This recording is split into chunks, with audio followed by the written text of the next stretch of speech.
Hello everyone, this is Jalapeno, and welcome to the Eaveecraft Business Let's Play tutorial series. You will notice that a few things have changed since our last episode. I have not done anything you guys are not already familiar with.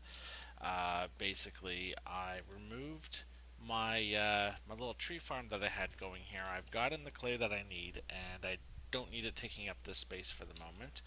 I've actually added a few more low voltage solar arrays. I have 3 running now, and as you can see now, my power generation is actually solid. My Play Energistics network is now running all the time, and all my machines can be powered without issues. You will notice there is one little difference of a block here, and that's this orange block right here. This is a CESU, which effectively is the second tier of power storage for industrial craft. You know, we have the bat boxes here, the things we first created.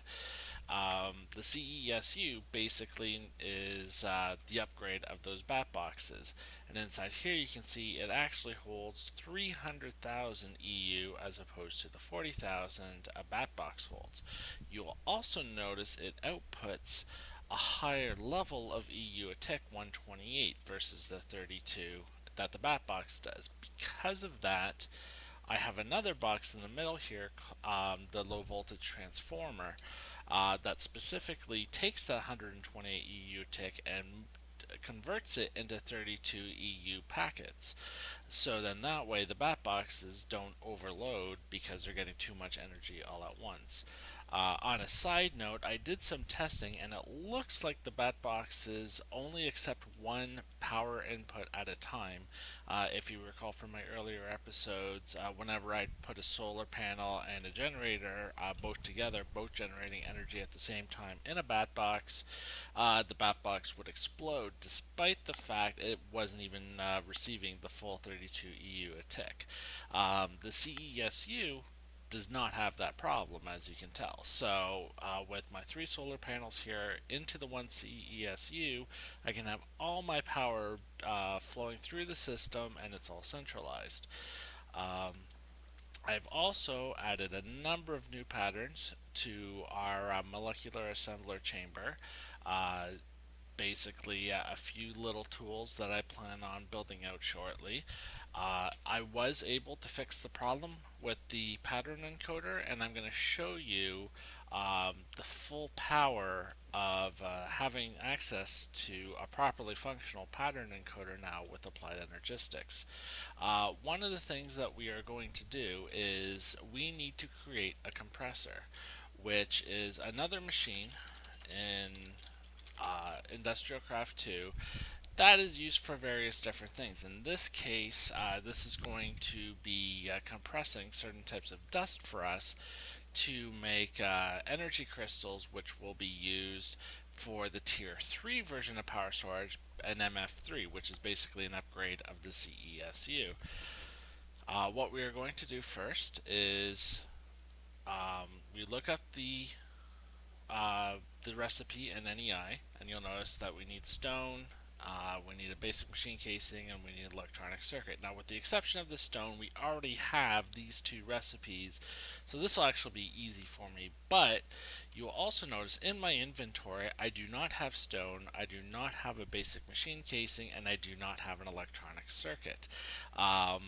In previous episodes, before I was able to fix this problem, I needed to have at least one of each of those items in order to populate the little grid here. Now, I can just hold shift down, hit the question mark, and it populates it for me. So I'm actually capable of creating this pattern without having the materials on me. This is a huge benefit, and I'm going to demonstrate it in a much more complicated way.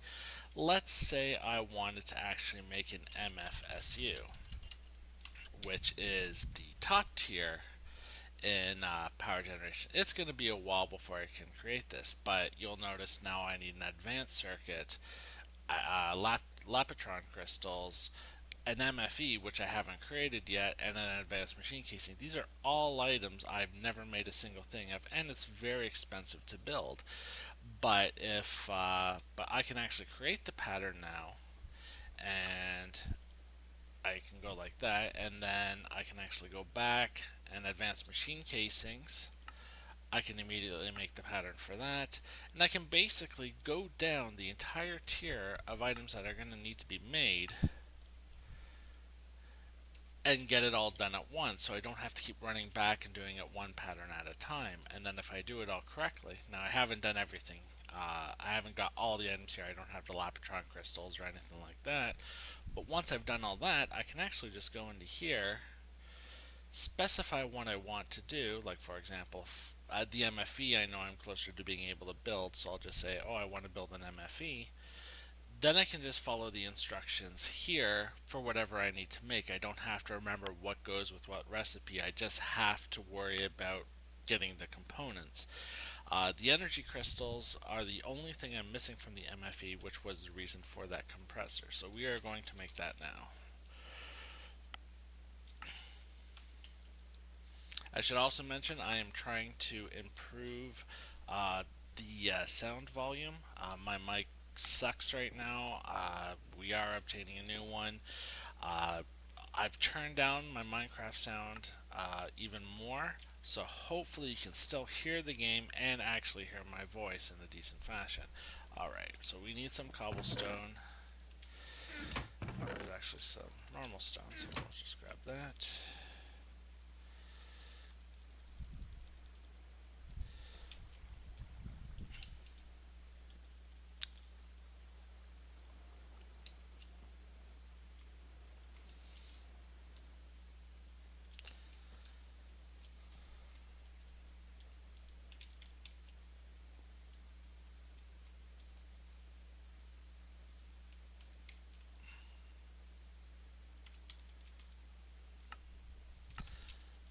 So our compressor has been made.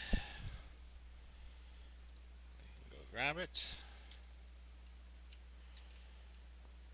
And we'll plot that down at the end of our little tree here. And now it's powering up.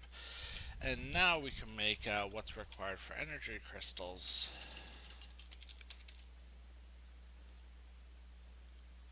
Which is Energium dust is how I'm going to pronounce it. I don't know if that's right. Now, Energium dust here, or Energium dust, maybe that's the better pronunciation, is just made simply with redstone and diamond dust. The diamond dust is created simply from macerating diamonds. You only get one diamond per dust, or one dust per diamond, I should say, which means that we need to use 4 diamonds to make a single Energium dust. Now I've already created my 16 diamond dust, so I'm going to go and craft these crystals, or the Energium dust now.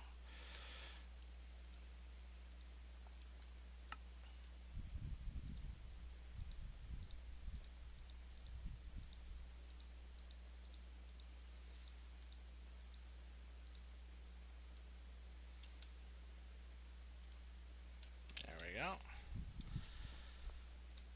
And we toss these into the compressor.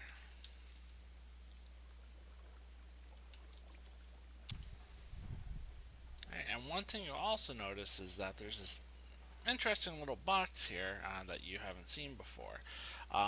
This actually is not available to normal players on the server yet, but it will be very shortly once we have the admin shop operational. This is a personal anchor. Now, if you're familiar with chunk loaders in the past, like dimensional anchors or world anchors, what this does is this will actually keep a 3x3 area around me, a 3x3 chunk area, I should say, around me, active at all times. With the personal anchor, there are 2 restrictions on it. The first one is it requires fuel.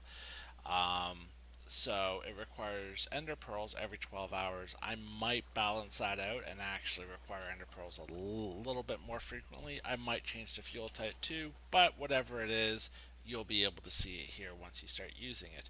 You can put a stack of pearls in here, and you can even put a chute or use a hopper to pipe stuff into this, so you can keep it fueled. Now, the other restriction is it only works while you're online. That means this gives me the benefit of, if I'm waiting for stuff to be macerated and smelted and all that other wonderful stuff.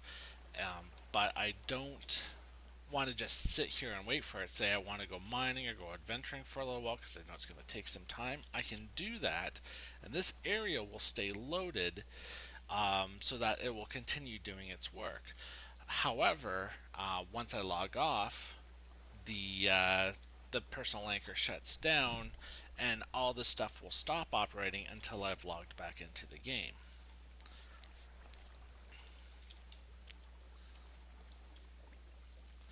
You'll also notice I've been creating a lot of sand here. That is simply because one of the next things we're going to do requires a few stacks of sand to get operational. Plus, we're going to need more glass because we are not done making these solar arrays. Once I have an MFE available, I'm going to want to start working on a medium voltage solar array, which effectively is 8 low voltage solar arrays bundled into a single block. So a single solar panel produces 1 EU a tick. A low voltage array produces 8 EU a tick. A medium voltage solar array does 64 EU a tick. So once we get there, we're going to have a lot of excess power to be able to play with, and we'll actually get to a point where we're going to be able to expand our ore processing network to a point where we're getting more materials on our ores than what we're getting right now.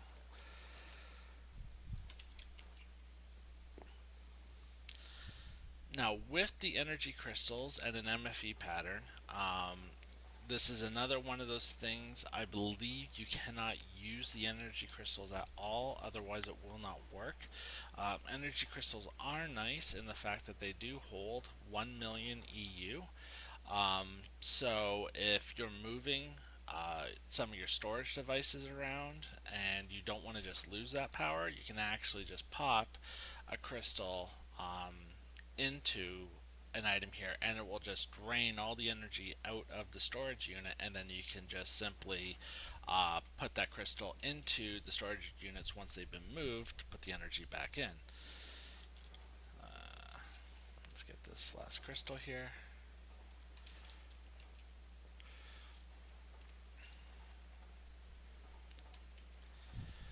So now we should have our MFE. Alright, no, we still need a basic machine casing, so we need some iron plates now.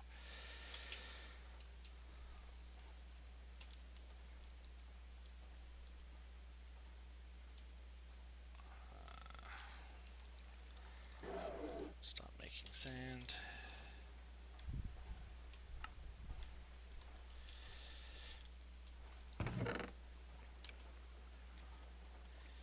Now you will notice I have not migrated everything over to my AE network.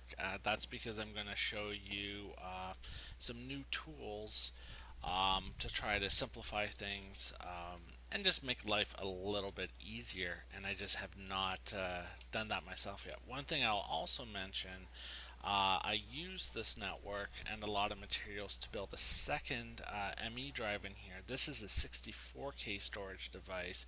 This holds a lot more compared to the 4K one. As you can see now, I have a lot of items in my network. I got several thousand rubber, tons of wood. I mean, the list just goes on and on and on.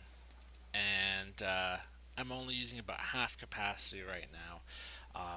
We're running actually a little low on resources, so I'm not making another drive, but basically if I start running low on space again, I can just continue to make more of them until this fills up, at which point I can either then upgrade these drives to higher capacities or just create another ME drive, whichever one I prefer.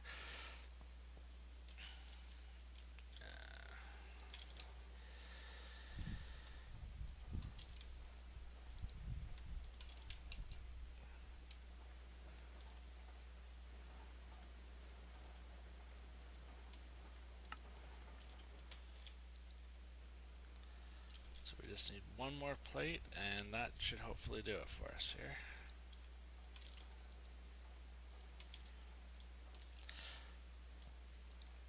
So now the main benefit of the CESU, well, besides being able to have multiple power devices powering into it, is the fact it holds so much more energy. So it's nighttime right now. I'm not actually generating any power, but you will notice that I still have almost 200,000 EU despite all my machines and my network running. And then in addition to that, because it flows through the bat boxes here, I actually have two backup units of 40,000 each. So even if I manage to drain the CESU, I still have even more energy to play with. So night times are really not a problem for me anymore until I start using some serious power drainage devices.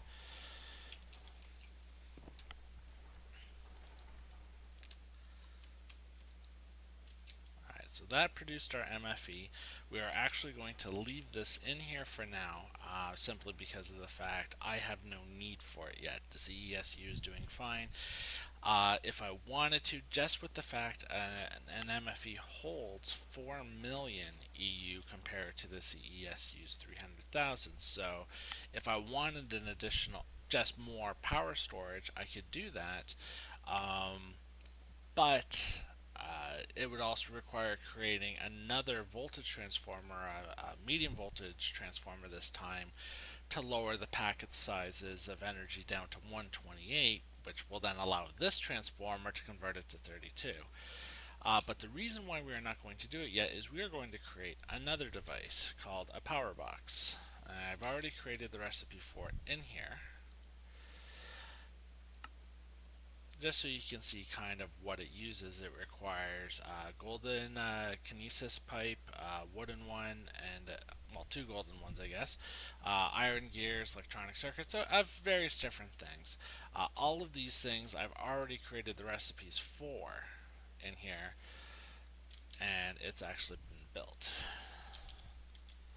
So now we have our power box. Now this is actually a nifty little device that you are going to want to learn, love, and keep around with you a lot. This is another power storage device. It doesn't look too interesting here right now. It just has a funky GUI.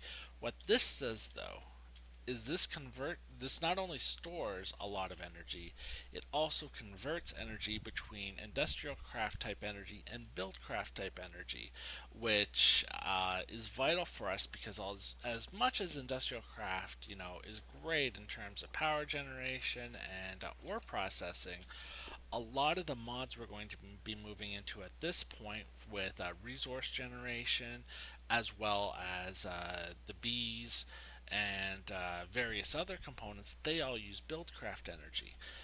So to save us from having to have multiple types of power generation devices in operation, we will use one of these.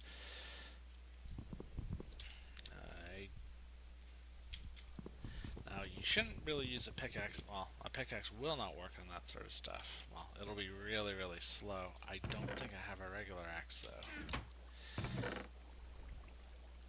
I guess I do. It's an enchanted axe, but no one's been purchasing it from me. So I'm just gonna use it anyways, because it's really useless for me.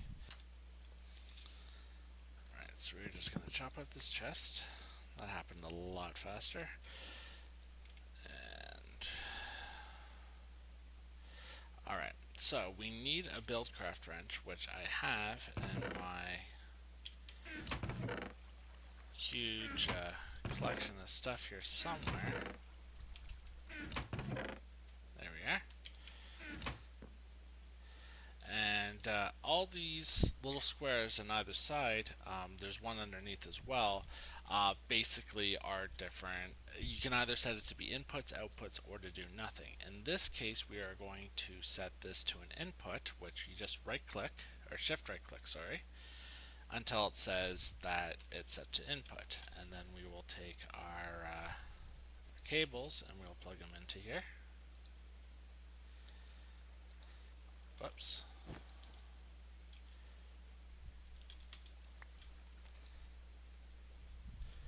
You have to typically open it up while not holding anything just to make sure there's no issue. Now you'll see energy is slowly beginning to flow into here.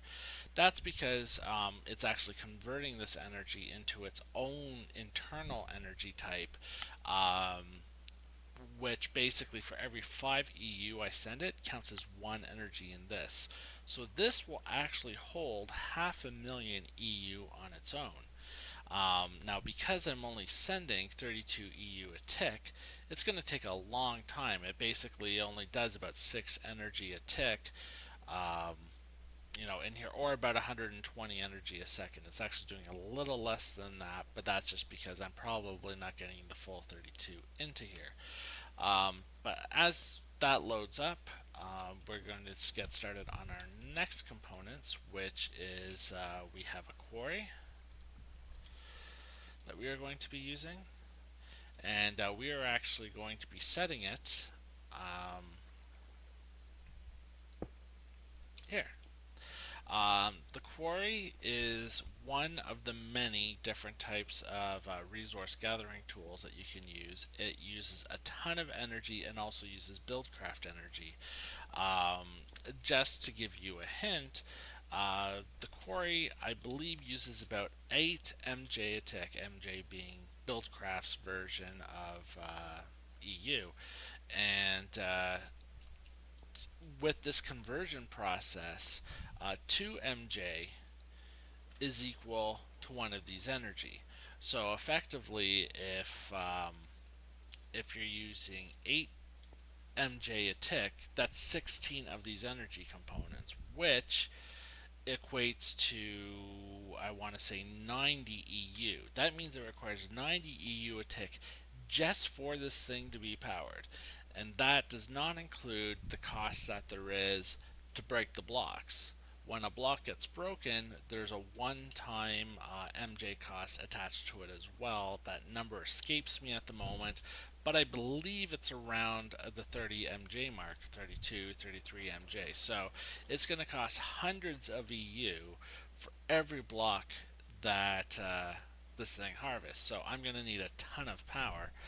But the benefit of this is the fact that it will run completely automated, and it will gather me, dirt and cobblestone, which, oddly enough, I actually do still need lots of, but will also gather all the iron, all the copper, all the diamonds, all the redstone that are within this grid, all the way from here, all the way down to the bedrock. So it might take a few hours to actually complete the process, but I will get a lot of materials.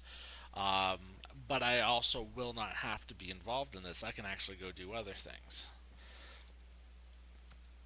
So what I'm going to do is I also need to set up a chest. And for this, I'm actually going to use the wooden chest that I had broken before. Now, a wood chest does not hold a lot, obviously, and so you might wonder, why won't I use an iron, or why won't I use a diamond chest? The reason for this is I'm actually going to connect this chest to our network here. So what will happen is, as the quarry actually starts putting items into the chest, they'll be taken out of the chest and dumped into our ME network, which is the first stage of our ongoing automated processing, because I eventually want to get to a point where I can have a quarry run, or have my bees run, and generate resources, and it all flows into my central inventory without me having to do anything about it. So then that way, when I come around and I decide I need to make something that needs 128 iron, I already have the 128 iron. I don't have to run over here and look in the chest for ores or anything of that nature. So in order to do this, we are going to need 2 things, and you're going to be able to see me use the pattern encoder again. First, we are going to need an import bus. What these are basically is these are used to actually bring items into the network. They can attach to almost any device that has a container. So we actually, let's So we will actually be making a great deal of these as we expand our network. Now there's a few different types. The basic bus basically will take the first item it's capable of from whatever container it's in, and it will take it one at a time. The precision bus will actually allow you to take out full stacks of an item at a time, but you have to specify what items it can take. So it'll be really great if, for example, I only wanted to take diamonds out of this chest. Everything else I wanted to leave in the chest, but I only wanted diamonds. I could use a precision bus to take those diamonds out as they occurred and leave everything else in. Now, what we are going to be using, though, is a fuzzy import bus. The fuzzy import bus effectively allows you to customize what it takes out, or to actually have it just be specified take out everything, as well as having the benefit of taking out full stacks. I prefer the fuzzy bus for this sort of thing, specifically because if I get my power generation up, the quarry is going to produce a lot more blocks faster than what my import bus will be taking out, and I don't want to run the risk of this box to start overflowing. So we are going to put in our fuzzy bus, and if I'd been smart, I would have at the same time noticed that I require a basic import bus as well, so I need to create the pattern for that. And then you'll notice in the basic import pattern, I need a sticky piston. So I am going to create that.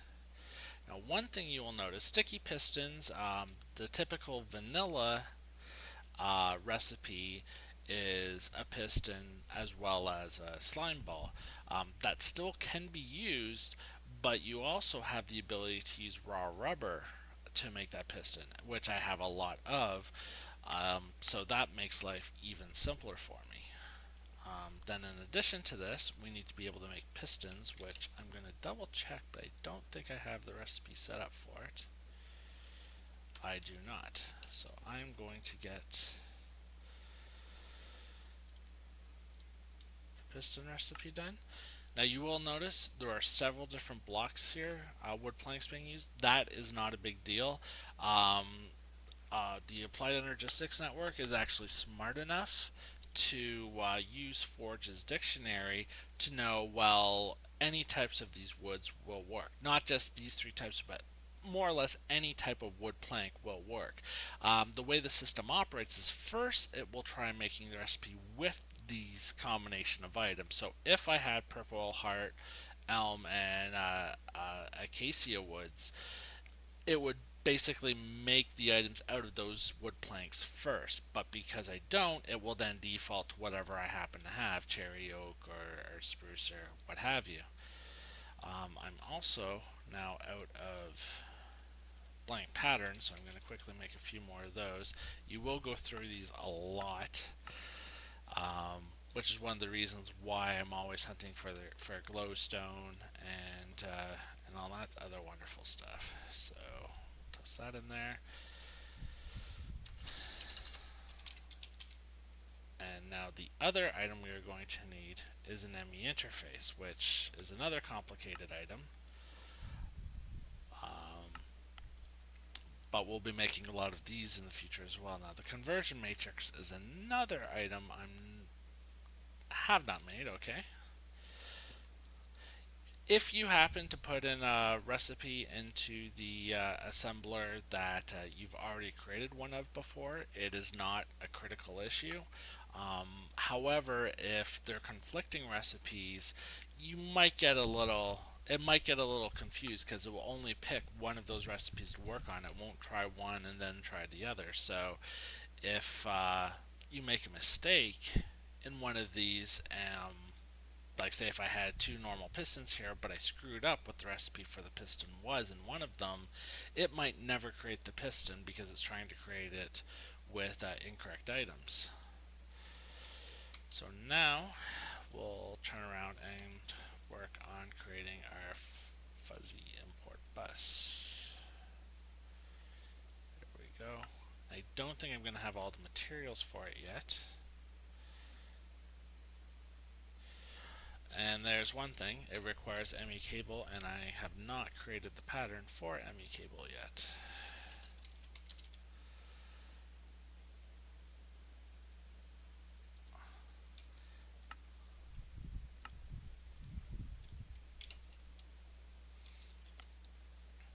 You will notice also our pattern holder here is getting absolutely full.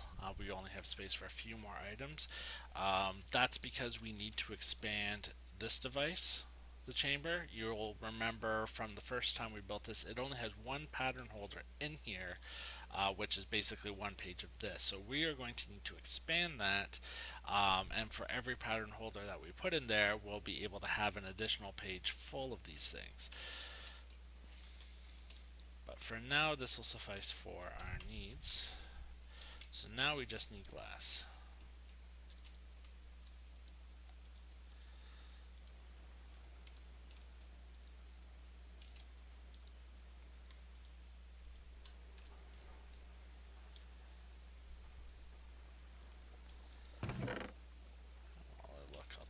The other reason why I haven't put all my items into the assembler network here yet is because if you will recall, I mentioned that in addition to just overall volume of an item, like how much cobblestone or how much redstone you have in the system, every drive is also limited to only holding 63 unique types of items in them. Just in any one of these chests, I have a lot of different items. Like these two pickaxes would both be individual items. So I would actually get to a point where I'd quickly fill up my network without actually using it to its fullest capacity, simply because I'll have so many unique items in there. Might not be enough glass. We'll see how this works out. And we got a world save going on, so I'll just take a second.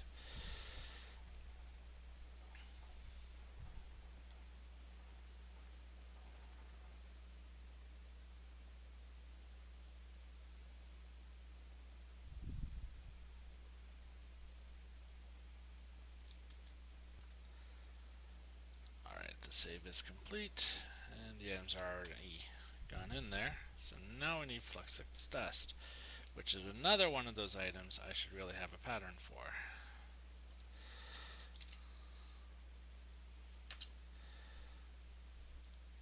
Or Fluix Dust, I should say.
Alright, I'm going to keep creating some more glass since we obviously need a lot more than I have right now, and then we'll be back.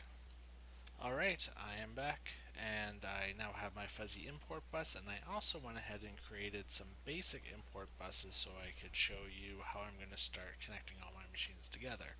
Now, first I need to attach this to the chest. To basically do this, you need this big square end facing wherever you want it to be pulling items from. You just right click using a Buildcraft wrench until you're on the item, and then while while you're holding something besides a wrench, I usually just use my blank hand just to be safe. I right click on it again, and now I can configure it. Because I want it taking everything, I'm not going to make any adjustments to this. But just to kind of explain things to you, there's what's this fuzzy comparison here is it allows you for any items that have the same kind of ID, like the same block ID but a different data ID. Like for example, all these different cables, they all start with 9287, but they all have a different number at the end of it. With a precision bus, you have to specify each one of these items. So if I wanted it to always get cable, I would actually have to, tell it get bundled cable, get white bundled cable, get orange bundled cable, etc., etc. Whereas here, all I have to do is put any one of these items into the little configuration here, which, for example, I would do like just right-clicking on it like you would just setting up a crafting or whatever, and it will grab all these items that match that ID, which will become very helpful later on. But for now, I'm going to leave it blank. In addition, there's a redstone mode. It's pretty self-explanatory so that you can actually turn it on, turn it off under certain conditions. For now, we're going to leave it so it's always on and move stacks of items so it will grab everything out of here quickly. Then we have the basic import buses. These do not have a configuration attached to them. Right-clicking on them does nothing. But what they will do is they will take an item out of whatever container they attach to once per pulse.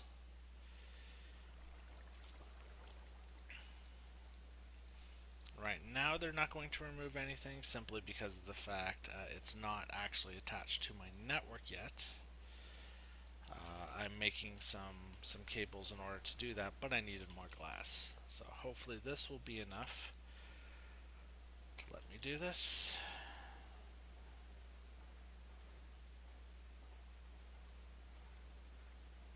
We need nether quartz dust. It's a good thing we have lots of that.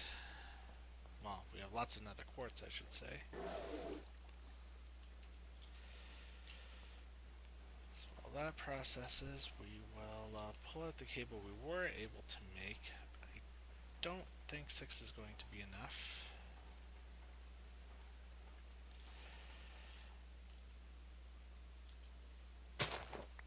Random player, there's Cubic.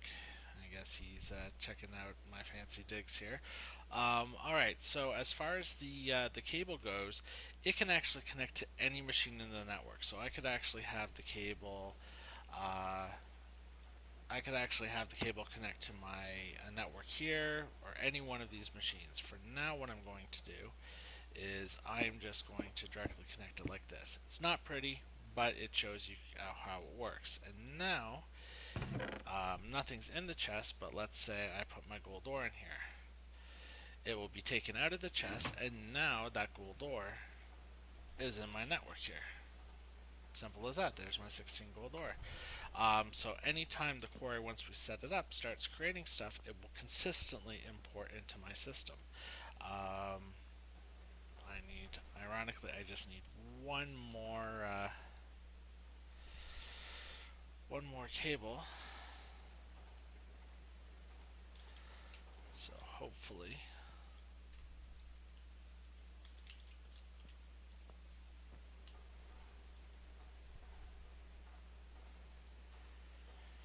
with that nether quartz now in there. Alright, I will need more, but I should have enough cables now. And I'm not too worried about him being around.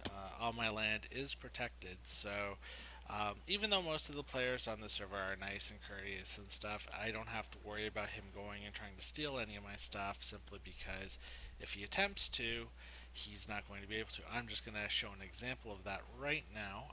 This is, we all know Celesifruz, or whatever his name is at this point.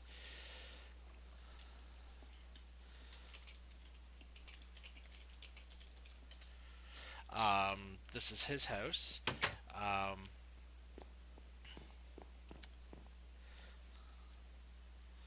I can basically get in here. He hasn't protected his door yet, but further on in, all his chests will be protected. There's nothing I can do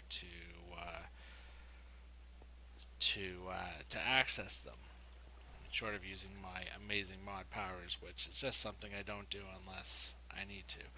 Alright, so we have our cable now, and we're just going to connect that to this, and now what you're going to see is everything that we're creating once this dust is made.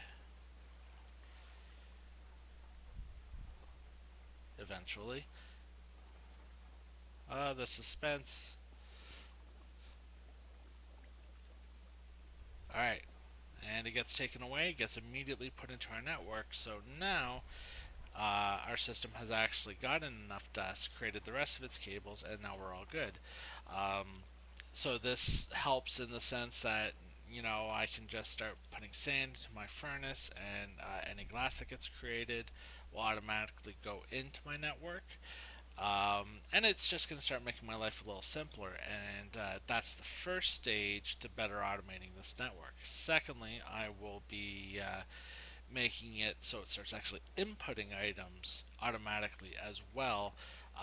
Actually, what we're going to do is we're going to make a chute, which is Buildcraft's version of a hopper.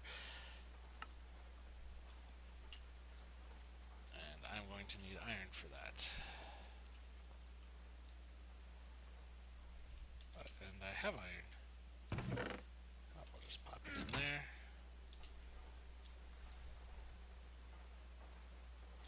Alright, my chute has been created.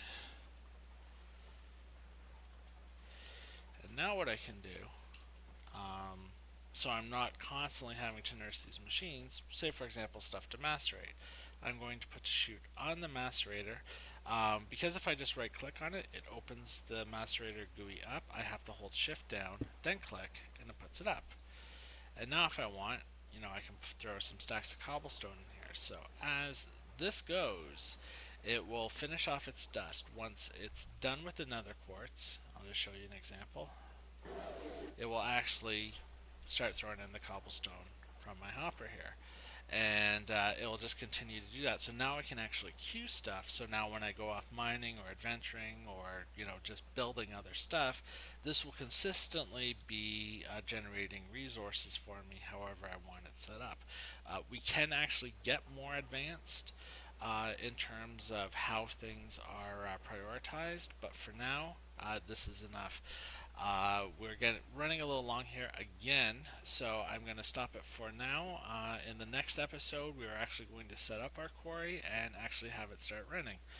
Alright, well this is Jalapeno signing off. Feel free to subscribe. If my sound volume still seems a bit low, please mention it in the comments and I'll keep working at it. Have a good one.